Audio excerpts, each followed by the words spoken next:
कहते हैं चोर चोरी करने का कोई न कोई रास्ता निकाल ही लेता है। जब प्रदेश भर में मिलावटखोरों के खिलाफ लगातार एक्शन लिया जा रहा है तो सेहत से खिलवाड़ करने वाले इन आरोपियों ने एक नया रास्ता निकाल लिया है। वहीं एक्सपायर्ड माल बेचने का भी यहाँ पर दावा किया जा रहा है, वो भी राजधानी जयपुर में। आखिर क्या है पूरा मामला, इस रिपोर्ट में देखिए। बल्कि जहर है, वो जहर जो समय रहते पकड़ा न जाता तो आपकी थाली में भी हो सकता था। जयपुर में सेहत के साथ इतना बड़ा खिलवाड़ होगा किसी ने सोचा न था। जमीन पर बिखरा ये 1.5 किलो खाने का सामान एक्सपायर्ड है, जिसे खो नागौरियन इलाके में छापेमारी कर बरामद किया है। अमूल जैसे बड़े ब्रांड के नाम पर नूडल्स, केचप और मेयोनीज के रूप में ये शुद्ध जहर बाजार में परोसने की पूरी तैयारी थी। जालसाजी की हद देखिए। आरोपी बिजनेसमैन ने YouTube पर वीडियो देखकर सीखा था कि एक्सपायरी डेट को कैसे मिटाया और बदला जाता है। कबाड़ के दाम पर एक्सपायर्ड माल खरीदा गया और फिर उस पर नई तारीख छापकर उसे ऊंचे दामों पर फ्रेश बताकर बेचा जा रहा था। जहर का स्टॉक इतना बड़ा था कि इसे ठिकाने लगाने में अधिकारियों के पसीने छूट गए। 4 दिनों तक चली इस बड़ी कार्रवाई में 27 ट्रकों में भरकर एक्सपायर्ड सामान को कचरे के ढेर में ले जाया गया। 3000 कार्टन तो ऐसे मिले जिनसे तारीख पहले ही मिटाई जा चुकी थी।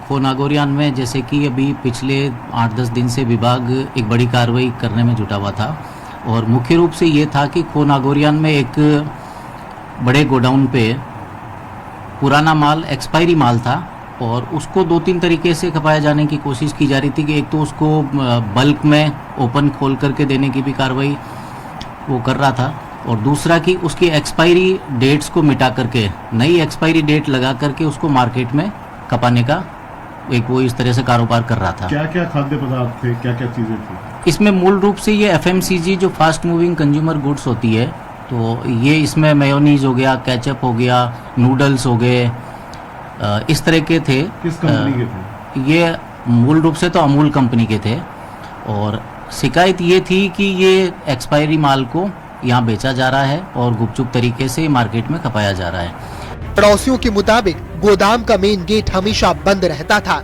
और 10 से 12 कर्मचारी दिन भर अंदर इसी धंधे में लगे रहते थे।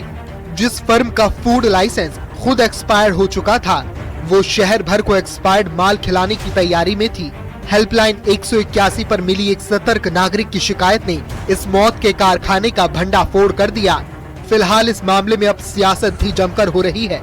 ब्रांड का नकली माल चल रहा है, सरकार की मिली भगत है, आंखें बंद कर रखी है, कोई कार्रवाई नहीं कर रहे। हजारों मामले ऐसे हैं जिनके सैंपल फेल हो चुके हैं, अनसेफ पाए गए हैं, लेकिन कार्रवाई नहीं हुई। यानी अरेस्ट कितने लोगों को किया है? सिर्फ गए, झूठे साची कार्रवाई की और पनीर और दूध को फिकवा दिया और कह दिया कि हमने कार्रवाई कर दी, उससे काम। सलाखों के पीछे कितने लोगों को डाला है। इस कानून को भी और कड़ा करने की जरूरत है।